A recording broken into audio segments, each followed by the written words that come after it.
फिर एक बार एनडीए की सरकार बनने जा रही है। आपको कल नेपाल का दृश्य बिहार के रोड पर देखने को मिलेगा।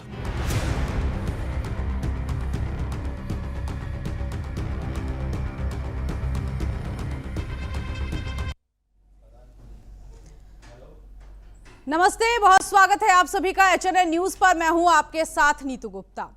आज की रात की अगर बात की जाए तो बिहार में इस वक्त सभी दलों के लिए आज की रात भारी पड़ने वाली है, क्योंकि कल नतीजों का दिन है और शाम कल ढोल नगाड़े किसी एक पार्टी, किसी एक गठबंधन के लिए बजने वाले हैं। खैर, अगर बात करें एनडीए वर्सेस इंडिया गठबंधन की, तो दोनों ही तरफ से लड्डू से लेकर अलग अलग मिठाइयां बन रही हैं, जश्न की तैयारी की जा रही है। लेकिन किनकी मिठाइयों का स्वाद जो है वो देखने को मिलेगा, चखने को मिलेगा, ये तो कल इंतजार करना पड़ेगा। लेकिन उससे पहले आपको बता दें कि बिहार विधानसभा चुनाव के नतीजों से पहले ऐन मौके पर पोस्टर वॉर शुरू हो चुका है। पोस्टर वॉर में समाजवादी पार्टी की तरफ से नीतीश कुमार को लेकर निशाना साधा गया और इस पोस्टर में अलविदा चाचा कहा गया। तो वहीं दूसरी तरफ से आपको बता दें कि नीतीश कुमार की पार्टी ने कहा कि टाइगर अभी जिंदा है। अब इसके जो मायने हैं वो क्या है, आज समझने की कोशिश भी करेंगे। लेकिन उससे पहले कैसे जीत का दम भर रही है सभी पार्टियां और किस तरह से जश्न की तैयारी की जा रही है, जरा सुन लेते हैं कौन क्या कह रहा है।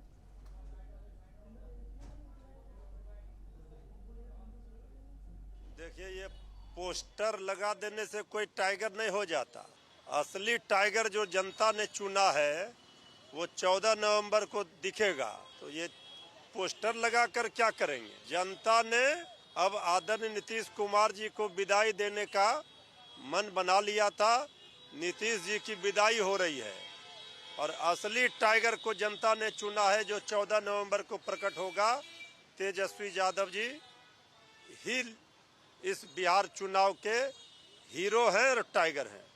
अरे टाइगर जिंदा है, क्लाइमेट लीडर, ग्लोबल थिंकर। तो चाचा की विदाई का तो समय आप तय कर रहे हैं। तो चाचा तो शपथ ग्रहण की तैयारी में है और भतीजा न्यायालय से पासपोर्ट की अनुमति लेके प्रवासी बिहारी बनने का ज्यादा अंदेशा है चुनाव परिणाम आने के बाद। ये लोकतंत्र के महापर्व का महा रिजल्ट कल है और निश्चित तौर पर बिहार की जनता डबल इंजन की सरकार, प्रधानमंत्री मुख्यमंत्री जी के नेतृत्व में और उनके अनुभव पर अपना बटन दबाया है। विकसित बिहार बनाने का, सामाजिक सौहार्द बढ़ाने का, बिहारियों को गाली नहीं सम्मान का प्रतीक बनाने का यह चुनाव बड़ा रिजल्ट देगा। एक बात तो साफ है कि अभी भी बिहार वासियों के दिल में नीतीश कुमार जी हैं, एनडीए की सरकार है। जिस तरीके से वो यशस्वी प्रधानमंत्री श्री नरेंद्र मोदी जी के प्रति अपनी एक कह सकते हैं कि कर्मठ विचारधारा को रखते हैं, विकास की राजनीति बिहार में चुनते हैं। जिस तरीके से हम लोग महिलाओं का जो प्रतिनिधित्व इस बार मतदान में देखने को मिला, ये बदलते बिहार की एक बहुत खूबसूरत तस्वीर है, जहाँ पे महिलाएं अब अपने आप को इतना सुरक्षित और सशक्त समझती हैं कि जहाँ पे बूथ लूट लूट के सरकार बनाए जाते थे, वहाँ मतदान से पूर्ण बहुमत की सरकार बनने वाली। ये लोकतंत्र की जीत है, ये बिहार की जीत है, बिहार की बेटियों की जीत है। और एग्जिट पोल के अनुसार एनडीए को बहुमत दिखा रही है। जनता ने चुनाव के वक्त ही अपना मैंडेट और आशीर्वाद एनडीए को दे दिया था, नीतीश कुमार को दे दिया था। और वही एग्जिट पोल में आपने देखा होगा, जितना भी एग्जिट पोल आ रहा है सब में नीतीश कुमार जी और एनडीए की सरकार बननी तय है। सच्चाई है, एग्जिट पोल ने सच्चाई दिखाया है। ग्राउंड जीरो से ही रिपोर्ट आ रहा था। अब बहुत लगातार 1 साल से लगे हुए थे, तो क्या बोलेंगे, वो निराशा उनके हाथ में लग गई है। जनता और मतदाता का स्पष्ट संकेत है। और जब आप मतदान चल रहा था और मतदान केंद्र पर भी गए होंगे, तो एक सकारात्मक सोच एनडीए सरकार के प्रति मतदाताओं का है। और जब मैंडेट जनता और मतदाता ने स्पष्ट संकेत दे दिया है, तो फिर एक बार एनडीए की सरकार बनने जा रही है। कल मतगणना के बाद आपको दूध का दूध और पानी का पानी फैसला पता लग जाएगा। हम सब लोग जो कार्यकर्ता जिन्होंने दिन रात पार्टी के लिए मेहनत की, उनको भी दिल से धन्यवाद देते हैं। हमने पहले भी कहा था कि 14 तारीख को रिजल्ट होगा और 18 तारीख को ओथ सेरेमनी होगा। यह निश्चित तौर पे होने जा रहा है। जो फीडबैक हम लोगों को मिल रहे हैं, भाजपा और एनडीए के पसीने छूट रहे हैं। लोग बेचैन हैं, बौखलाहट में हैं। जिस हिसाब से मतदान है, हम ही को नहीं पूरे बिहार के लोगों को आशंका है कि जिस तरह से वर्ष 2020 में इन्होंने सीधा सीधा बेईमानी किया था, उससे हम लोग छक चुके हैं। इसलिए दूध से हमारे मुंह जल चुके हैं, इसलिए मट्ठा भी हम लोग फूंक कर पी रहे हैं। आप देखे होंगे नांदा जिला में हिलसा सीट किस तरह से हराया गया, आप देखे होंगे गोपालगंज में भोरे सीट किस तरह हराया गया, परिहार किस तरह से हराया गया।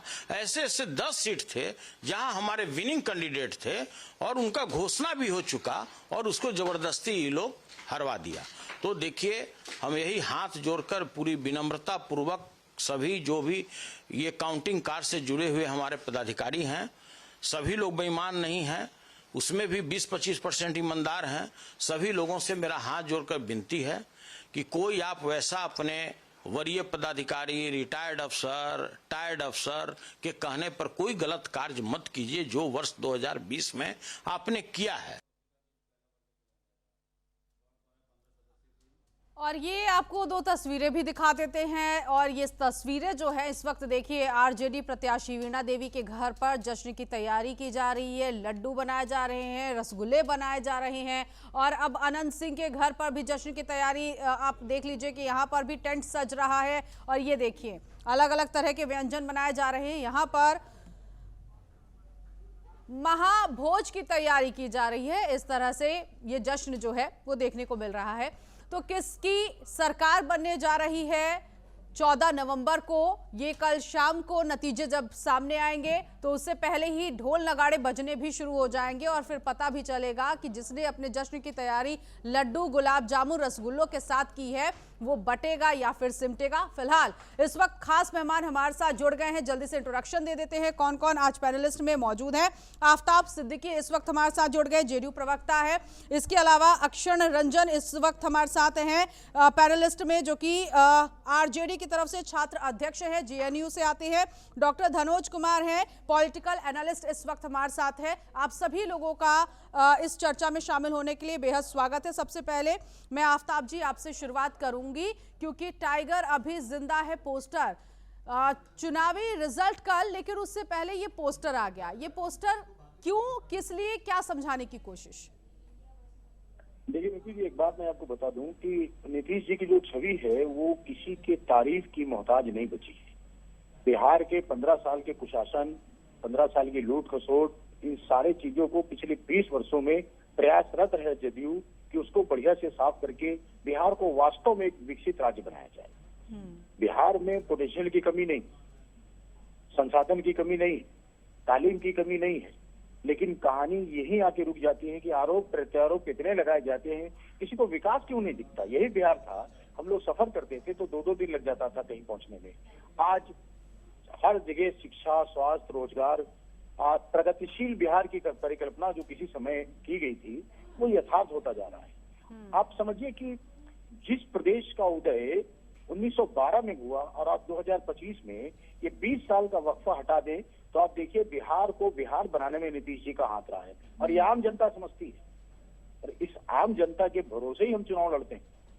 हमारा प्रचार प्रसार या जो भी है ये अलग चीज हो गई, लेकिन आम जनता के बीच में जो नीतीश बाबू ने पैठ बनाई, जो सच्चाई और ईमानदारी से उन्होंने बिहार वासियों की सेवा की है, वो किसी से ढका छुपा नहीं है।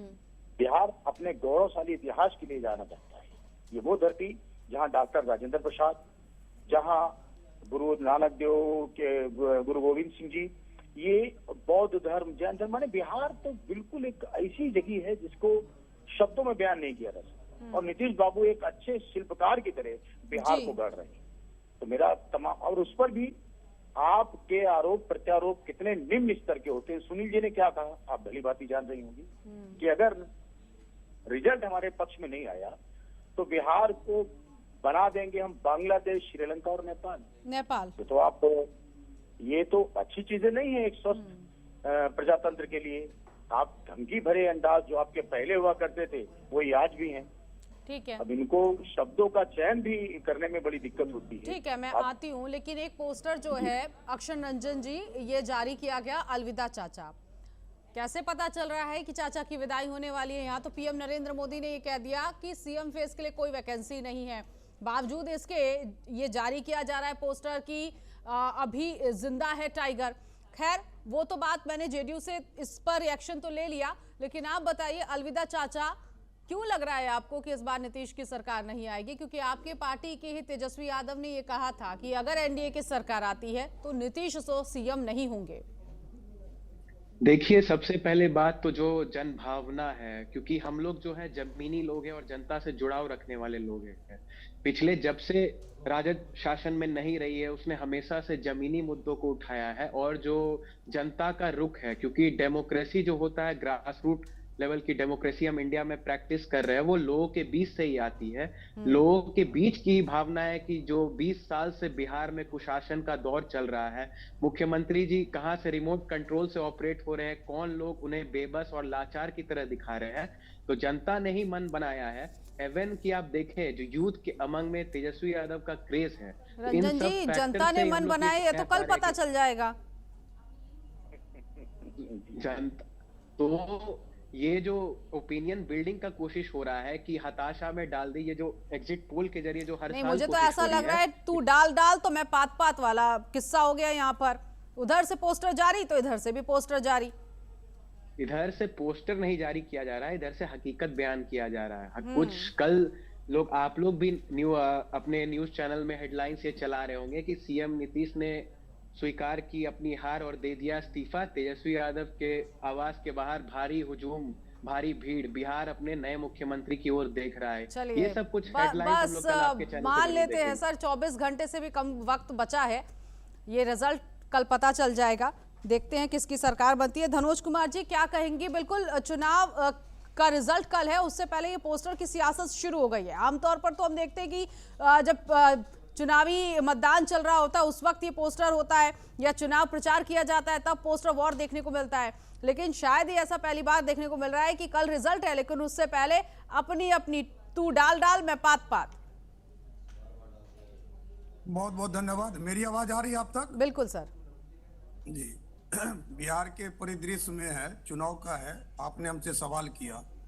मैं 2 लाइन से शुरुआत करूंगा, क्योंकि यहाँ एक तरफ एनडीए जीत का दावा कर रहा है और एक तरफ जो है महागठबंधन जीत का दावा कर रहा है।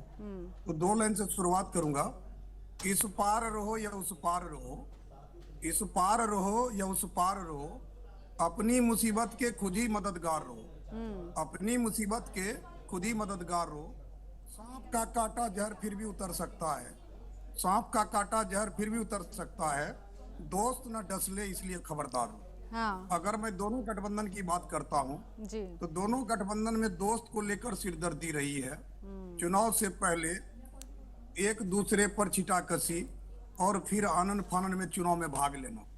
अब कल कहते ना, यही रात आखिरी, यही रात भारी।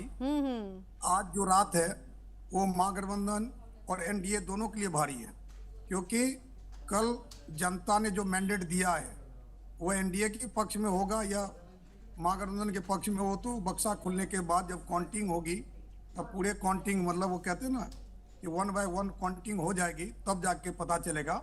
लेकिन आपने जो कहा पोस्टर वार शुरू है, क्योंकि आपको समझना पड़ेगा बिहार के परिवेश में, एक तरफ मतलब तेजस्वी यादव मुख्यमंत्री का कैंडिडेट है, और जो साउंड है, जो साउंड मतलब एक मतलब जो चुनाव का साउंड होता है कि किसकी सरकार बनेगी, वो साउंड अभी बिल्कुल क्लियर नहीं दिखाई दे रहा। क्योंकि एक तरफ अगर मैं बात करूं तेजस्वी को लेकर, तो उनके जितने यूथ है नौकरी को लेकर, क्योंकि उन्होंने कहा है कि हर घर को मैं नौकरी दूंगा, तो इस पर जो पढ़े लिखे लोग हैं वो जानते हैं नौकरी कैसे होता है। क्योंकि बिहार है, भारत कहीं भी हो, सरकारी नौकरी का पैमाना होता है। लेकिन जो यह सुनने में उन घरों के लिए अच्छा जिन घर में नौकरी नहीं है, लेकिन जिन घर में नौकरी उनको पता है कि नौकरी कैसे होती है।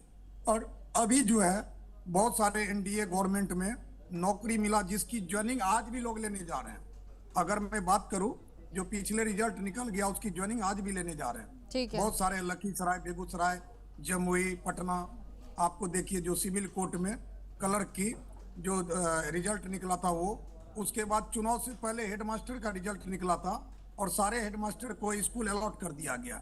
तो कहीं ना कहीं दोनों का पलड़ा भारी है, क्योंकि एक तरफ वो नौकरी देकर, जैसे दरोगा, आप देखिए बिहार में बहुत सारी लड़की है, क्योंकि आप भी महिला लड़की आप समझ सकती है, जो लड़की पढ़ लिख कर जो डबल स्टार यहाँ पर लग गया है। इसीलिए जो ये MY फैक्टर है, इस पर दोनों ही गठबंधनों ने बहुत ज्यादा फोकस किया है। मैं यहाँ पर MY फैक्टर से महिला और युवा की बात कर रही हूँ। मैं आती हूँ रंजन जी। ठीक है, ये सारी चीजें हमने समझ भी ली, एक एक कर जान भी लिया कि आखिर पोस्टर वॉर क्यों, और रिजल्ट से एंड मौके पहले ही ये पोस्टर वॉर जारी किया गया। लेकिन इन सबके बीच एक बयान जो है उस पर मुझे समझना चाहिए आपसे कि आखिर क्यों सुनील सिंह कह रहे हैं कि अगर गड़बड़ी होती है, वोट काटने की कोशिश होती है, रोकने की कोशिश होती है, तो नेपाल का जो जेनजी जिस तरह से किया था वो बिहार की धरती पर देखने को मिलेगा। आखिर डर किस बात का? देखिए, डर किसी भी बात का नहीं है, लेकिन आप अगर एक लोकतांत्रिक देश में रह रहे हैं, हमसे या आपसे छुपा हुआ नहीं है कि यही विधानसभा इलेक्शन में 2020 में क्या हुआ था। जीता हुआ इलेक्शन जबरन डीएम के द्वारा, अमित शाह के कॉल के द्वारा, नीतीश जी के कॉल के द्वारा मैनिपुलेट करवा दिया जाता है, और जीत का हमें सर्टिफिकेट तक नहीं दिया जाता है। जबरन जिस सीटों पे हम जीत चुके होते हैं, चाहे वो शक्ति सिंह यादव जी की सीट हिलसा हो या महिषी हो, वहां जानबूझ करके ऐसा किया जाता है। तो अगर इन सब तरीकों से लोकतंत्र का आप गला घोटिएगा, वो भी बिहार की धरती पे जहां जननी है वो लोकतंत्र ठीक है, की, तो आपको लगता है कि जेडीयू के साथ होगा। गठबंधन में बीजेपी है वो सब कुछ करवा रही है? बिल्कुल करवा रही है, आफ्ताब जी, देखिए अगर ठीक सर, मैं आती हूँ। आफ्ताब जी।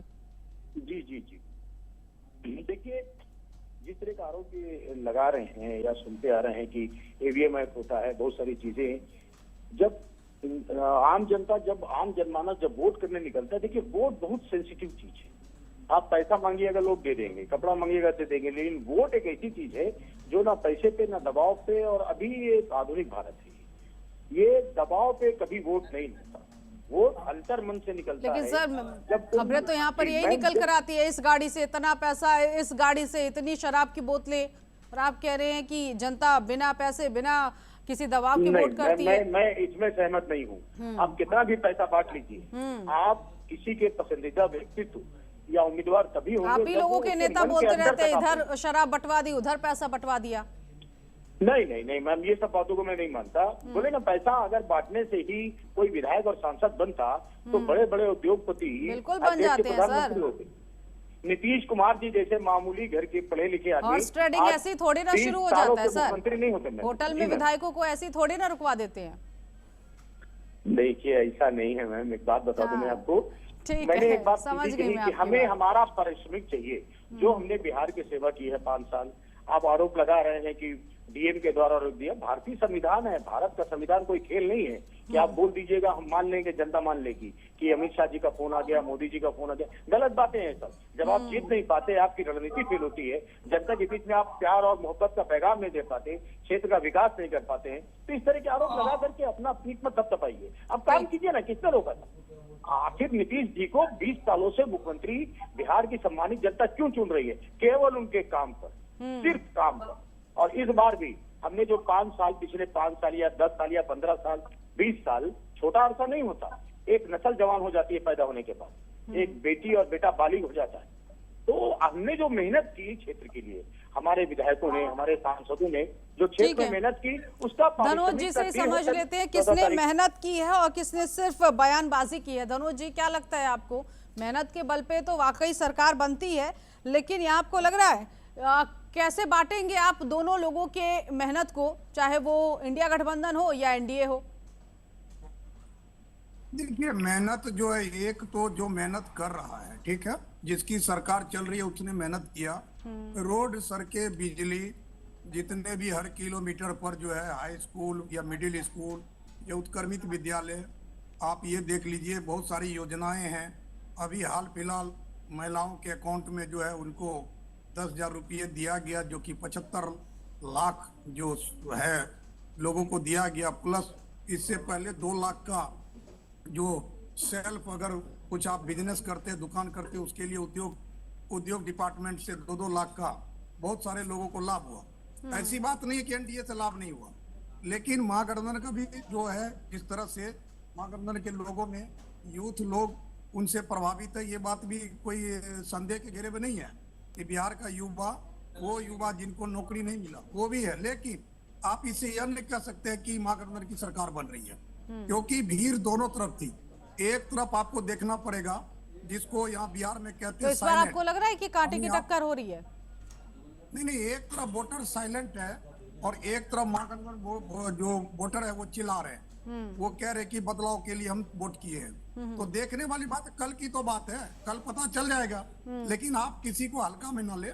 मैं as a doctor Dhanoj Kumar आपको मैं विश्लेषक के तौर पर इतना ही कह पाऊंगा कि अभी कोई भी जो दावा कर रहा है, दोनों को सरदर्द है। इसीलिए मैंने कहा ना कि इस पार रहो या उस पार रहो, अपनी मुसीबत के खुद ही मददगार रहो। सांप का काटा जहर फिर भी उतर सकता है। रंजन जी सिरदर्द की गोली लेकर बैठे हैं। सरकार यहाँ गठबंधन में ही बनेगी, क्या जिसकी भी बने। लेकिन टेंशन इस बात का है कि कौन साथ में रहेगा और कौन साथ छोड़ अच्छा, दो फैक्टर मैं आपसे और जानना चाहूंगी, समझना चाहूंगी। जन सुराज को लेकर आपका आकलन क्या कहता है? किस तरह से, क्या कोई किंग मेकर की भूमिका जन सुराज पार्टी की तरफ से हो सकती है या फिर जनशक्ति जनता दल की तरफ से? देखिए, मैं दोनों चीज समझाना चाहता हूँ। दोनों ने मेहनत किया साल 2 साल पहले से। बीजेपी, जदयू, आरजेडी, इन सबों से ज्यादा मेहनत उन्होंने किया है। लेकिन बिहार की जनता कितना कैच कर पाती है, ऐसा साउंड नहीं है। यानी बिहार के किसी जगह से ये नहीं आ रहा है कि जन स्वराज ही जीतेगा। सबसे बड़ी बात है कि उनको आरजेडी ने भी कहा वोट कटवा, उसको एनडीए ने भी कहा वोट कटवा। लेकिन सवाल यहाँ ये, अगर हम 2020 की बात कर ले, 2020 में 0.3% पे सरकार बनी थी। तो कहीं ना कहीं इस बार जो है बिहार में एक जो वर्धारा है, जिसको पान समाज कहते हैं, जिनका आरक्षण छीन लिया गया सुप्रीम कोर्ट के माध्यम से, और उनका जो पान समाज का नेता इंडियन इंक्लूसिव पार्टी, हाँ ठीक है। वैसे भी जन सुराज को लेकर तमाम जो एग्जिट पोल है वो 2 से 8 सीटों का ही आकलन कर रहे हैं। लेकिन वाकई अब इंतजार कल का करना होगा कि कल का फैसला जनता का क्या रहेगा। जी जी, सुन लीजिए। हाँ, परसेंटेज बिगाड़ेगा, चाहे वो तेज प्रताप यादव हो, चाहे वो जन सुराज हो, परसेंटेज में अंतर, यानी कि हाँ वाकई में ठीक है। हाँ वाकई ये है कि वोट शेयरिंग में अंतर हो सकता है एनडीए के लिए भी और इंडिया गठबंधन के लिए। लेकिन मैं आपसे आगे समझूंगी कि क्या 2020 का जिस तरह से वोट परसेंटेज आरजेडी का रहा या फिर जेडीयू का रहा, तो क्या वो इस बार वो वोट परसेंटेज बढ़ने के आसार दिख रहे हैं या वहीं तक सीमित होगा? मैं इस पर अपने मेहमानों से समझूंगी भी और जानूंगी भी कि क्या तैयारी कर रखी है। लेकिन यहाँ रुकेंगे एक छोटे से ब्रेक के लिए। ब्रेक के उस पार जानेंगे कि एक तो पोस्टर वॉर पर तो सियासत शुरू हो गई है, लेकिन यही पोस्टर वॉर कल का दिन भी और दिशा भी तय करेगा कि वाकई टाइगर अभी जिंदा है या चाचा अलविदा हो रहे। छोटा सा ब्रेक, फौरन हाजिर होते हैं।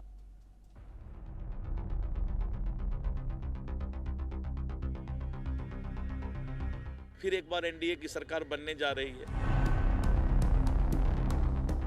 आपको कल नेपाल का दृश्य बिहार के रोड पर देखने को मिलेगा।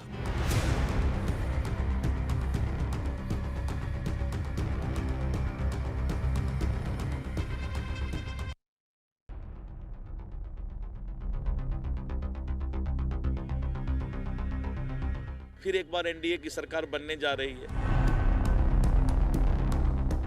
आपको कल नेपाल का दृश्य बिहार के रोड पर देखने को मिलेगा।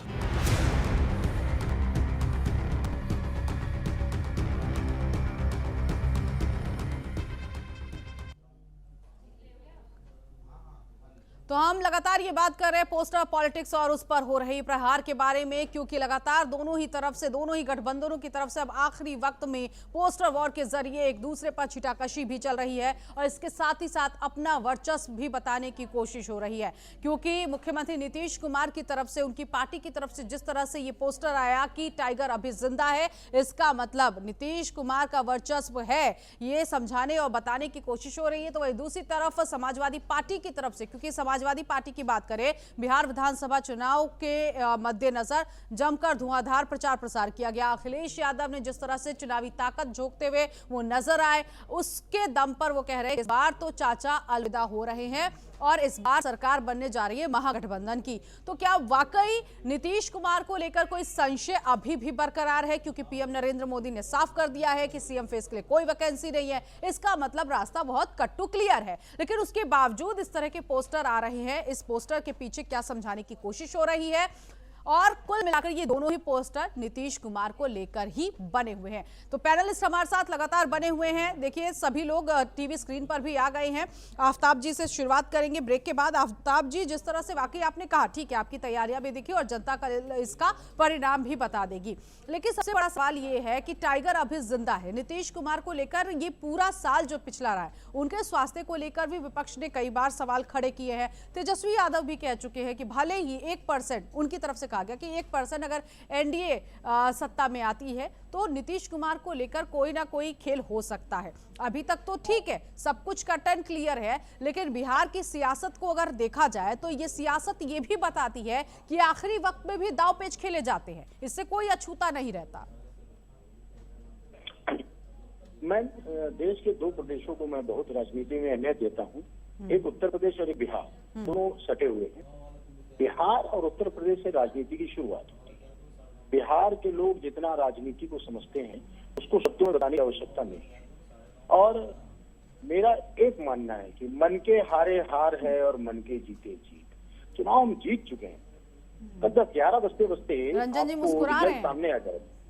जी रंजन जी मुस्कुरा रहे हैं, आप कह रहे हैं मन के हारे हार है, मन के जीते जीत। रंजन जी से समझूंगी मैं। हताशा का परिणाम है। ठीक है, गठबंधन के जो भी नेता अभिनेता हैं, मैं क्या उनको बोलूं, वो उनके मुख्यमंत्री पद के चेहरे हैं और बढ़िया रील बनाते हैं। बड़ा अच्छा लगता है मुझको देख करके। राजनीति में धीर और गंभीर होना अनिवार्य।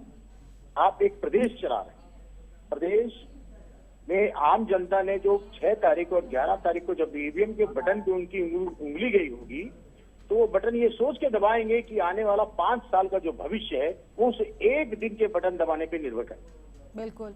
तो बटन ये पोस्टरवार हो, आरोप प्रत्यारोप हो, किसी को कुछ बोलिए कोई फर्क नहीं पड़ता।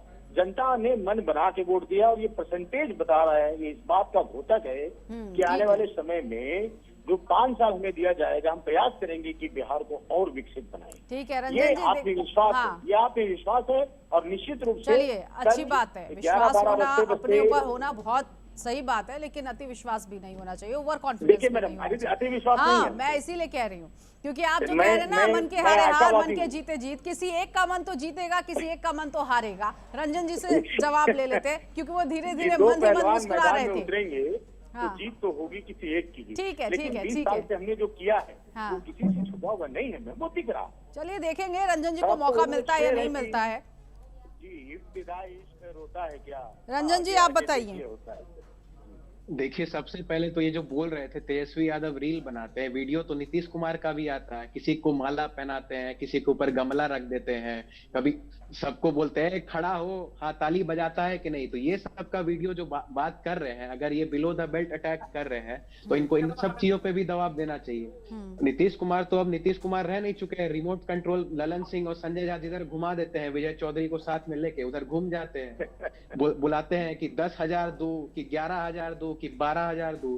तो ये सब तो तकियानुसी बकवास है और जनता का मैंडेट इन्होंने सही कहा कि मिल चुका है। आप भी तो अच्छी खासी स्कीम चला रहे हैं सर, माई बहन योजना ना चला रहे हैं। ये तो डायरेक्ट ये लोग डायरेक्ट पैसा डाल के वोट खरीद फरोख्त का कोशिश ये लोग कर रहे हैं। योजना चलाना, नौकरी देना, ये सब स्कीम का हिस्सा है। ये तो आप डायरेक्ट पैसा पे आप वोट लेने का कोशिश कर रहे हैं। लेकिन एक बात जान लीजिए, लालू जी भी कहते रहे हैं कि जनता पैसा भले सबसे ले ले, वोट जाके लालटेन का ही दबाती है। और इस बार आपके लालटेन में तेल है, एलईडी लाइट वाला लालटेन अब आ गया है। वाह, बहुत बढ़िया। तो इसकी चमक से बिहार रोशन होने वाला आने वाले सालों में। ठीक। तो जेडीयू के साथी भी इधर ही आएंगे, जो अगर सांप्रदायिक शक्तियों से अगर नहीं समझौता करेंगे, क्योंकि इनकी पार्टी तो भाजपा तोड़ रही है। ठीक है, चलिए ठीक है। धनोज जी, मुझे एक चीज यहाँ पर बताइएगा, अगर मैं मिथिलांचल का फैक्टर समझूं, पिछले साल का और इस बार का भी, पिछले साल भी मिथिलांचल में एनडीए की बात की जाए तो अच्छा खासा परफॉर्मेंस रहा था, वोट शेयर जो है बढ़ा था। इस बार कुछ ऐसे फैसले लिए गए एनडीए की तरफ से, जैसे मखाना बोर्ड का गठन करना वहां की महिलाओं को लेकर कई तरह के योजनाएं आई। लेकिन इन सबके बीच एक बड़ी खबर बता देते हैं अपने दर्शकों को, आती हूं मैं आप सभी लोगों के पास। तेजस्वी यादव ने महागठबंधन की बैठक बुला ली है। देखिए इंटरेस्टिंग खबर इस वक्त मिल रही है कि सरकार गठन और सीटों के समीकरण पर चर्चा भी अभी से शुरू हो गई है। आप देख रहे हैं कितना फास्ट एंड फ्यूरियस काम हो रहा है। चुनावी नतीजों से पहले आरजेडी और सहयोगियों की बैठक शुरू हो गई है। बड़ी खबर इस वक्त की, कल बिहार में मतगणना होनी है, काउंटिंग डे है कल बिहार में, लेकिन उससे पहले तेजस्वी यादव अपने सहयोगियों के साथ बैठक कर रहे हैं। महागठबंधन को लेकर यह बैठक बुलाई गई है। तेजस्वी यादव ने यह बैठक पटना में बुलाई है। सरकार गठन और सीटों के समीकरण पर चर्चा। अच्छी बात है रंजन जी कि आप लोगों ने तैयारियां जबरदस्त शुरू कर दी अभी से ही कि सरकार हमारी बनने जा रही है, यह भी अंदर ही आपने पाल लिया है। इसका इंतजार तो कल करना ही होगा, तैयारियां एक कदम पहले हो रही है। लेकिन धनोज जी से मैं यहाँ मिथिलांचल का समीकरण समझने की कोशिश कर रही थी, फिर आती हूं मैं इसी ब्रेकिंग पर सवाल लूंगी मैं आप लोगों से। मिथिलांचल को लेकर आप क्या देख रहे हैं? जमीनी हकीकत इस बार 5 साल का क्या बता रहा है धनोज जी? देखिए, मिथिलांचल की अगर बात करते हैं तो एलिट वर्ग के लोग यहाँ पर रहते हैं, जो उद्योग धंधे और नौकरी पर ज्यादा फोकस करते हैं, खासतौर पर उद्योग धंधे पर भी और नौकरी पर भी। क्योंकि नौकरी मतलब अगर मैं मिथिलांचल की बात करूं तो IAS IPS या डॉक्टर, इंजीनियर। एलिट वर्ग इसलिए मैं कहा क्योंकि मैथिल वर्ग के जो लोग होते हैं वो अपने बच्चों को जो संस्कार देते हैं उसकी उच्च कोटि की संस्कार होती है। और जो आपने कहा कि एनडीए सरकार की तरफ से जो मखाना बोर्ड की बात है उसका भी कई फायदे में। और पिछले बनस्पत अगर मैं 2020 की बात करूं तो तब भी यहाँ पर एनडीए की जो है बढ़त थी। और इस बार भी अगर बात करूं तो मिथिलांचल में एनडीए ही बढ़त लेता है। क्यों? क्योंकि भाजपा जो है, खासतौर पर एनडीए में जो भाजपा है, बीजेपी, वो कुछ ना कुछ नया करता है। जैसे आप देख लीजिए कि मशहूर लोक गायिका जो कम ही उम्र की है, 25 ईयर्स की हुई, और उनको टिकट दे दिया। मैं मैथिली ठाकुर की बात कर रहा हूँ, जो लोक गायिका अपने एक अलग प्रसिद्धि प्राप्त की है वो अपने गीत गायन से। जैसे शारदा सिन्हा ने। तो आपको लग रहा है जो स्टार्स हैं ये इस बार कुछ कमाल कर पाएंगे? मैं सिर्फ मैथिली ठाकुर को लेकर नहीं बोलूंगी, मैं यहाँ पर चाहे वो खेसारी लाल यादव हो या फिर भले ही पवन सिंह चुनावी मैदान में नहीं है लेकिन उनकी पत्नी निर्दलीय चुनाव लड़ रही है, तो वो भी तो एक फैन फॉलोइंग जो पवन के साथ है वो उनकी पत्नी के साथ भी वहाँ की जनता का है। तो ये जो स्टार प्रचारक है तो वो क्या स्टार कमाल कर पाएंगे? नहीं, देखिए सबका अपना अपना एक रोल है। लेकिन मैं जो बात किया था ना कि एक अलग चौंकाने वाला, जैसे मान लीजिए महागठबंधन के नेता इस तरह नहीं करते, वो वयोवृद्ध लीडर को ही टिकट दे देते हैं। जैसे यूथ वर्ग की मैंने बात किया था, मैथिली ठाकुर का जो मैंने उदाहरण दिया ना, वो कि यूथ जो मान लीजिए अपना मुकाम हासिल किया उन्होंने, जो कि चुनाव आयोग का एम्बेसडर भी रही और कई उसने अवार्ड जीती है, और कोई सोचा भी नहीं था कि उनको भाजपा टिकट दे देगी। माने कुछ ना कुछ नया भाजपा का करने का जो आदत नहीं, है, भाजपा नया तो करने का ये तो रिकॉर्ड रहा ही रहा है सर। अगर हम चिराग पासवान को भी देखें तो चिराग पासवान सांसद होने के बाद भी, लोकसभा सांसद होने के बाद भी विधानसभा चुनाव लड़ रही है उनकी पार्टी, और वो खुद चुनावी मैदान में। तो ये भी एक फैक्टर जो है इस वक्त बिहार के लिए, क्योंकि अगर सिर्फ चिराग पासवान की बात करें तो यहाँ पर कई तरह के सवाल भी उठ रहे हैं अपनी पार्टी को आगे बढ़ाने को लेकर, अपने वर्चस्व को बिहार में कायम करने को लेकर चिराग पासवान चुनावी मैदान में आए हैं। ठीक है, यहाँ तो ये ट्विस्ट एंड टर्न का जो खेल होता है भारतीय जनता पार्टी का या फिर एनडीए का, वो हमेशा देखने को मिला है, कोई नई बात नहीं है। ठीक, रंजन जी एक चीज यहाँ पर मैं और आप मुझे बताइएगा, क्योंकि बात आप लोगों के पोस्टर को लेकर हो रही है, अलविदा चाचा को लेकर आपने पोस्टर की है, और आपके ही प्रवक्ता जो है वो ये बोल रहे हैं कि जो नेपाल के जेनजी जिस तरह से उन्होंने भारी संख्या में सरकार का प्रदर्शन किया था नेपाल में, सोशल मीडिया को लेकर, वहां के मुद्दों को लेकर, रोजगार, आवास, सबको लेकर वहां पर विरोध किया गया था। इस तरह के बयान आखिरी वक्त में करने चाहिए क्या? ठीक जवाब दीजिएगा। देखिए, अगर मैंने फिर आपसे वही कहा, किस तरीके की खबरें भागलपुर के कहलगांव से आ रही है, किस तरीके के नहीं, उन पर तो एफआईआर भी अभी दर्ज हो गई। मैंने ये भी सुना कि एफआईआर भी दर्ज हो गई, तब भी वो अपनी बात पर कायम है। बात पे इसलिए कायम है कि आप समस्तीपुर में देखिए, सीसीटीवी स्ट्रांग रूम से फंक्शनल नहीं है, सासाराम में नहीं है, भागलपुर में कहलगांव विधानसभा जहां उम्मीद है क्लोज फाइट होने की, वहां ऐसी गड़बड़ी करने की कोशिश की जा रही है। तो ये तो जनता का डेमोक्रेसी से अगर विश्वास उठ गया तो ये देश के लोकतंत्र के लिए सही नहीं है। और जो भी लोग इस तरीके के कृत्य में विश्वास रख रहे हैं, उस देश में लोकतंत्र की हत्या कराना चाहते हैं। और मैं एक और जैसे अभी एक साथी बोल रहे थे, मैं उनकी भी बात का जवाब देना चाहता हूं। जैसे उन्होंने मैथिली ठाकुर का नाम लिया, तो आप प्रपोर्शन निकाल लीजिए, राजद ने कितनी महिलाओं और युवाओं को टिकट दिया है और एनडीए गठबंधन ने कितना दिया है। मैथिली ठाकुर के साथ साथ आपको बात करना चाहिए अविनाश मंगलम का, जो रानीगंज सुरक्षित क्षेत्र से चुनाव लड़ रहे हैं। बथनाहा में जो सबसे युवा आबादी है, हमने उनको टिकट देने का काम किया है। तो हमने डाइवर्सिटी के साथ रिप्रेजेंटेशन इंश्योर किया है, और साथ ही साथ हम जो बिहार का जो मैंडेट है उसे 2020 की तरह किसी को यहाँ छीनने नहीं देंगे। राजद के कार्यकर्ता जब तक आखिरी वोट नहीं गिना जाता है, जब तक जीत का सर्टिफिकेट नहीं मिला जाता है, इसीलिए आपकी पार्टी अभी से ही यहाँ पर तैयारी में लग गई है, किसको मंत्रिमंडल में किसको शामिल किया जाना है, किसको मंत्री बनाना है। तेजस्वी यादव अभी से लग गए हैं। देखिए, जो निराश वो लोग हैं जो लोग हताश हैं। हम लोग तो प्योरली कॉन्फिडेंट है कि भारी बहुमत के साथ तेजस्वी यादव जी मुख्यमंत्री बनने वाले हैं। 18 को शपथ ग्रहण है। आप क्या अभी से बैठक शुरू कर दो? अगर आपकी पार्टी जीत जाती है, गठबंधन जीत जाती है, तो ये काम ज्यादा पेचीदा नहीं होगा, पहले से ही तय होगा। उनको तो हार की समीक्षा के लिए बैठक बुलानी चाहिए कि कहाँ मिस कोऑर्डिनेशन रहा, कौन लोग थे जिन्होंने उनको फिर से दगा देने का काम किया है। मेरी तो यही सलाह रहेगी। आफ्ताब जी, सलाह को कैसे ले रहे हैं? अच्छी बात, रंजन जी अच्छी बात बोल रहे हैं। देखिए, ये एक सामान्य प्रक्रिया है कि बैठक बुलाना, मीटिंग्स करना, तैयारी करना अच्छी बात है, स्वस्थ राजनीति की परंपरा है। लेकिन ये स्वस्थ राजनीति की परंपरा इनके नेताओं की कहाँ चली जाती है, जो भारत को नेपाल और बांग्लादेश, श्रीलंका बनाने का प्रयास और उस तरह का बयानबाजी करते हैं, उस पर लगाम क्यों नहीं लगा जाती? उन पर एफआईआर हो गया है डीजीपी साहब के आदेश पर। एक उसी साइबर थाने की एक महिला इंस्पेक्टर है, उनके उसमें हुआ है। तो ये समझ में एक बात समझनी होगी कि आपके बयान से आप चुनाव नहीं जीत सकते हैं। चुनाव जीतने के लिए काम दिखाना होगा। आदरणीय सनोज जी ने कहा, बहुत अच्छी जानकारी, उनको मैं उनका शुक्रिया अदा करता हूँ। लेकिन एक मेरे मन में सवाल यहाँ पर आफ्ताब जी आपके लिए आ रहा है। आप कह रहे हैं कि काम दिखाना होगा। इन 5 सालों में एक काम ऐसा भी देखा गया कि पुल जो है अलग अलग जिलों में बैक टू बैक गिरते गए, नए नए पुल गिरते गए। काम दिख रहा है सर? मैडम, एक पुल की जो घटना है उसका रिएक्शन भी आपने कितना अच्छा देखा, ये भी तो पूरा बता दीजिए कि आदरणीय नीतीश जी ने जिस तरह त्वरित एक्शन लिया। घटना होना एक स्वाभाविक चीज है, लेकिन उसको घटना के प्रति संवेदनशील होकर के उसकी बारीकी से जांच करना और आंगनबाड़ी केंद्रों की महिलाओं को लेकर क्या कहेंगे सर? स्वस्थ काम की परंपरा है। देखिए, ये भी तो एक स्वस्थ काम की परंपरा है। घटना हो गई, ठीक है, भगवान की और अल्लाह की मर्जी है, लेकिन हकीकत ये नहीं है। हकीकत ये अगर कुछ हुआ है तो बहुत कड़ा एक्शन लिया आदरणीय नीतीश जी ने, और उसका परिणाम है कि हम मीटिंग नहीं करेंगे, हम सीधा मंत्रिमंडल का गठन करेंगे और आदरणीय नीतीश जी मुख्यमंत्री की चलिए, अच्छी बात है। बस यही, अगर आप कह रहे हैं कि डायरेक्ट मंत्रिमंडल का गठन होगा, तो यहाँ पर कम से कम आपके विधायक संतुष्ट होंगे कि हाँ, किनको मंत्री बनाया गया और किनको मंत्रिमंडल में शामिल किया गया, ये पहले से संतुष्ट हो। नहीं तो ये ना हो कि बाहर ऑल इज वेल है और अंदर कुछ भी ठीक ठाक नहीं है।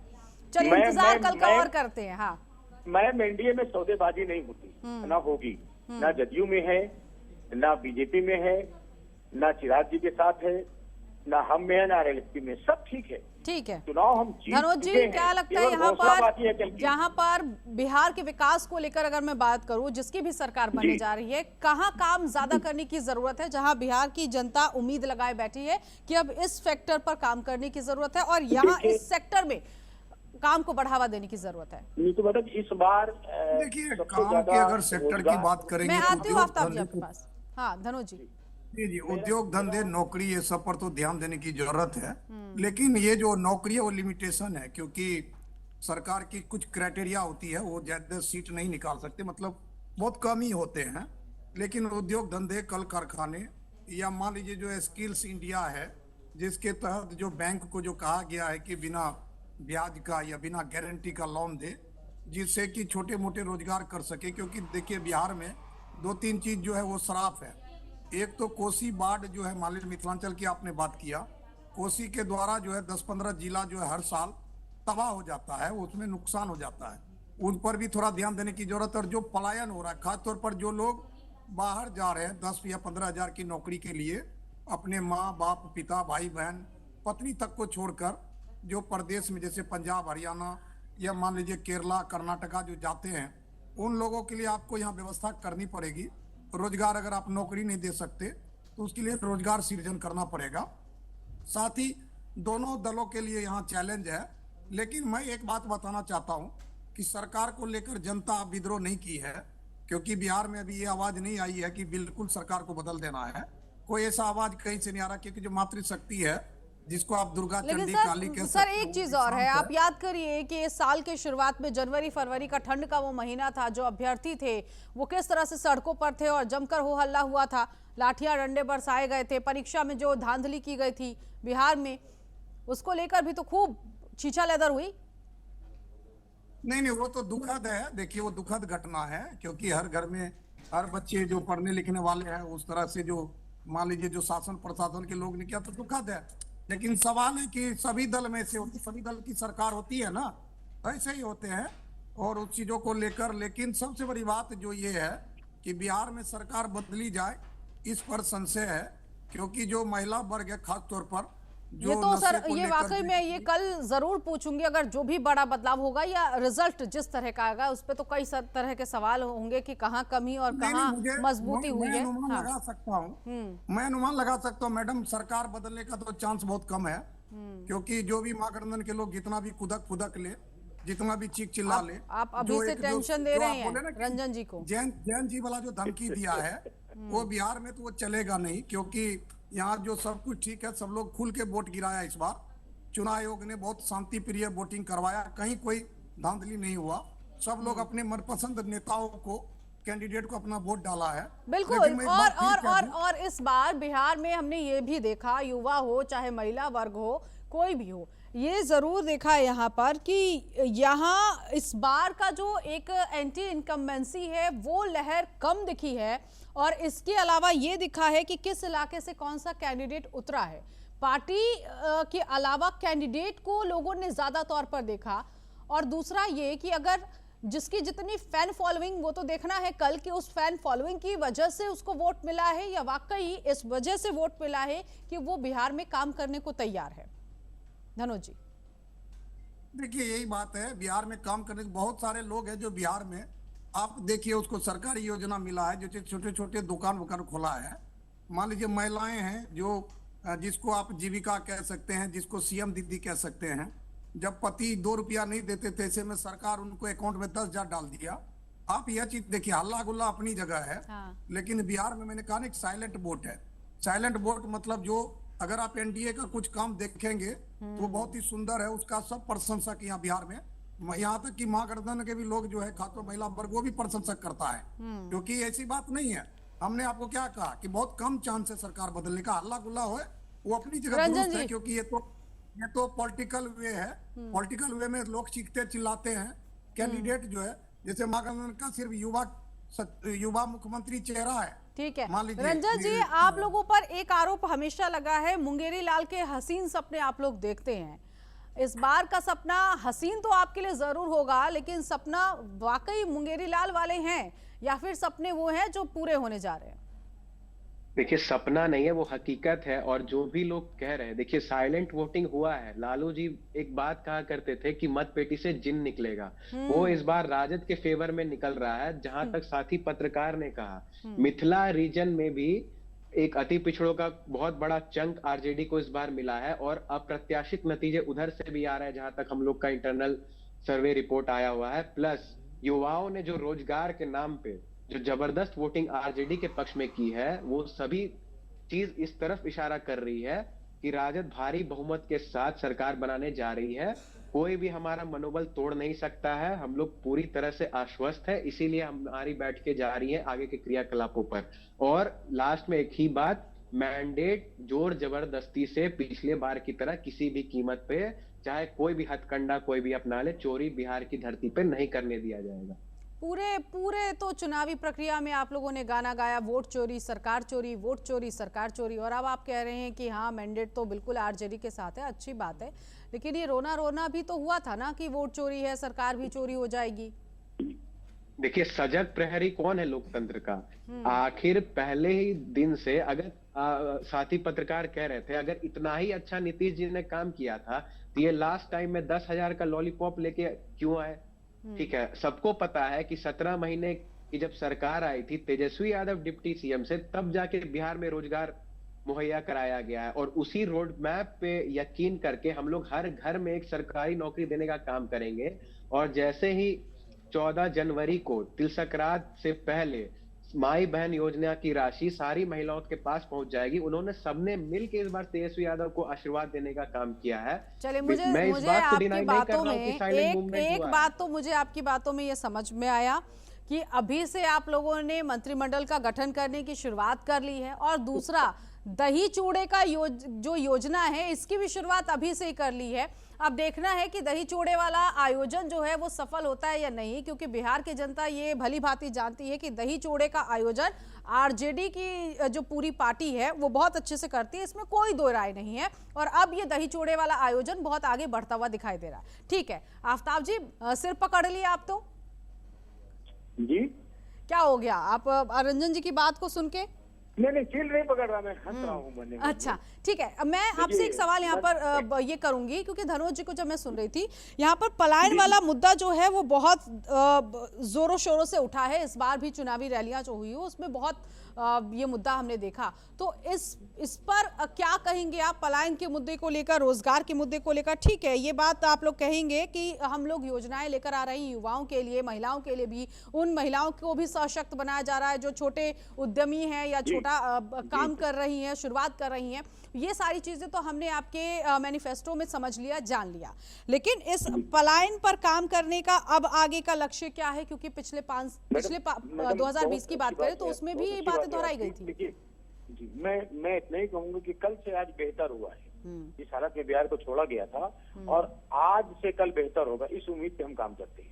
पलायन बेशक बहुत बड़ा मुद्दा है, मैं एक्सेप्ट करता हूँ इस चीजों को। हम लोग का सबसे पहला फोकस होगा कि रोजगार के नए अवसर कैसे सृजित किए जाएं।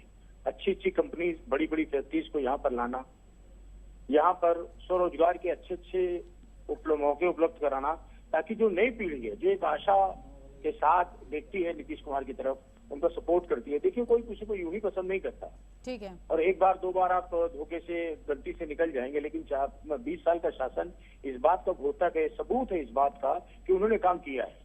तो मैडम यहाँ काम करने वाले की जरूरत है। केवल पोस्टरबाजी और आरोप प्रत्यारोप करना, किसी पर बेवजह इल्जाम लगाना और तमाम वोटिंग प्रक्रिया पे इल्जाम लगाना। सरोज जी ने अच्छी बात की कि बहुत पारदर्शी चुनाव हुआ है बिहार में, और ये रिजल्ट आएगा, मैंडेट 200% है।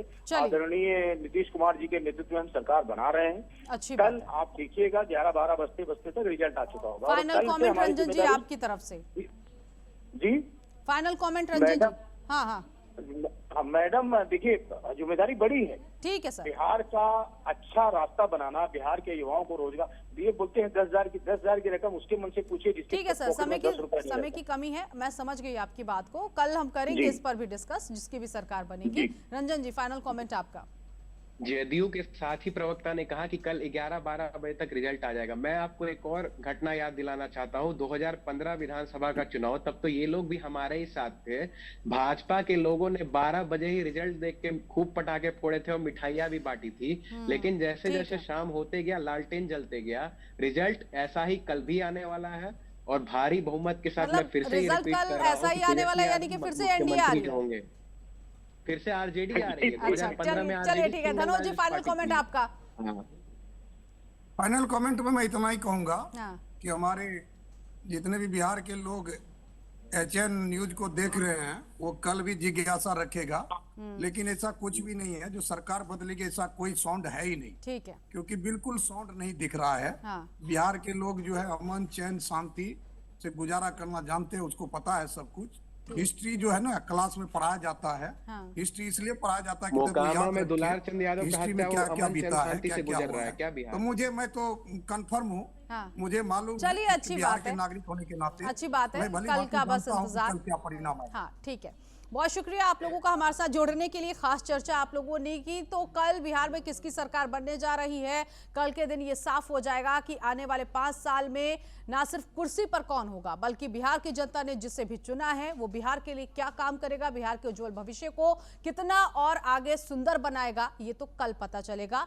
और इसके लिए यही कहना होगा कि आज सभी पार्टियों के लिए जो आज की रात है वो बहुत भारी पड़ने वाली है, क्योंकि एक एक वक्त, एक एक समय जो है वो कटना मुश्किल हो जाएगा। तो कल काउंटिंग डे, इस पर भी नजर होगी किसकी सरकार बनने जा रही है बिहार में इस बार खास क्या देखने को मिलेगा, सब कुछ कल नतीजे बताएंगे। फिलहाल अभी इस पेशकश में बस इतना ही। नमस्कार।